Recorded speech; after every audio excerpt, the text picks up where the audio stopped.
In the quiet suburbs of California, in the early 1980s, there lived a perfect American family. Or so it seemed. The Freelings. Steve Freeling was a successful real estate developer, the kind of man who sold the American dream to other families. His wife Diane was warm, funny, and full of life. They had 3 children, teenage Dana, 10-year-old Robbie, and the youngest, sweet little Carol Ann, only 5 years old, with blonde curls and a smile that could light up any room. They had just moved into a brand new house in the Cuesta Verde subdivision. Everything was fresh, modern, and full of promise.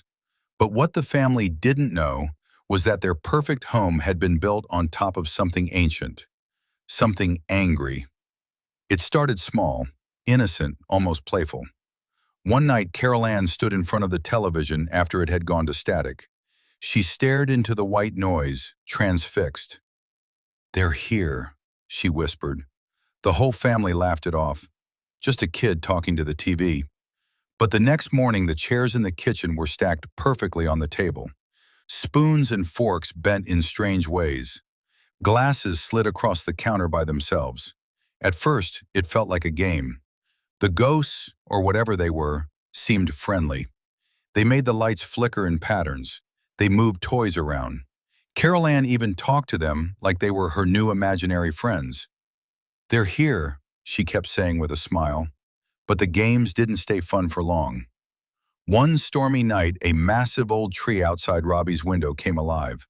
Its branches smashed through the glass like claws and grabbed the terrified boy, dragging him toward its hollow trunk. Steve and Diane fought desperately to save their son, while in the next room, Carol Ann was pulled into a blinding light that exploded from inside her closet. When the chaos ended, Carol Ann was gone. The family was shattered. The police searched everywhere, but there was no trace of the little girl. Steve and Diane knew it wasn't a normal kidnapping. The house itself had taken her. Desperate for answers, they called in a team of parapsychologists from the university. Dr. Lesh and her students set up cameras and recording equipment all over the house.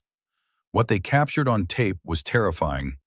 Glowing orbs floating through the halls, ghostly faces pressed against the walls, and voices whispering from the other side.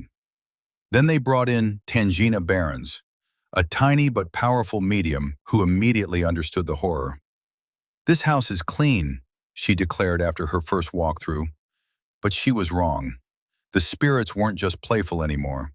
They were angry, and they had taken Carol Ann into a terrifying dimension between worlds, a place of lost souls and endless darkness. The real nightmare began when the family tried to get her back. Diane, driven by a mother's love, agreed to be the one to cross over. Tangina and the team prepared her with ropes and a lifeline. They opened the portal in Carol Ann's closet, a swirling vortex of light and wind that howled like a living thing. Diane stepped through and entered hell itself. She fought through a sea of lost souls, their ghostly hands grabbing at her, pulling her deeper. She screamed Carol Ann's name into the void until, finally, she found her daughter, floating, terrified, but alive. They barely made it back, but the house wasn't finished. In the final terrifying climax, the evil force revealed its true face. Robbie's clown doll, the one he had always feared, came to life in the darkness. It attacked him with murderous rage. The ceiling ripped open. The house began to collapse into the portal. Steve fought with every ounce of strength to pull his family out as the entire structure was sucked into the other side. "They're here." In the end, the Freelings escaped with their lives, but they would never be the same. The suburban dream they had built had become their worst nightmare. A warning to every family who thinks their perfect home is safe. Because sometimes, the things that go bump in the night aren't imaginary. Sometimes they're real, and sometimes they never leave. The end.